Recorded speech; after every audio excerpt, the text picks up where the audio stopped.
નમસ્કાર, real power ન્યૂઝમાં આપનું હાર્દિક સ્વાગત છે। શરૂઆત કરીશું આજના મહત્વના મુખ્ય સમાચારથી। પાદરામાં સનાતન હિન્દુ રાષ્ટ્ર સંગઠન પાદરા દ્વારા સાર્વજનિક ગણેશ મહોત્સવ આગમન યાત્રા યોજવામાં આવી હતી।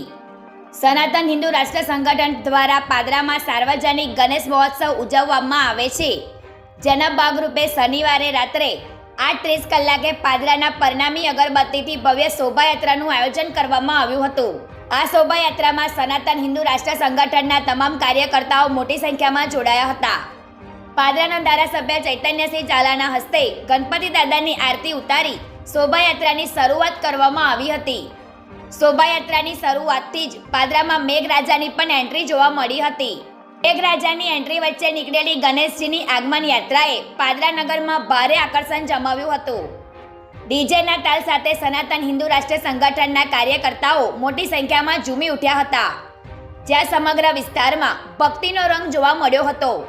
શોભાયાત્રા પાદરા પરનામી અગરબત્તી પાસેથી નીકળી જગતનાકા, ગાયત્રી મંદિર, કોઠી ફળિયા થઈ ઝંડા બજાર, રામજી મંદિરે પૂર્ણાહુતિ કરવામાં આવી હતી। પ્રકાશ પટેલનો report, real power news, Padra.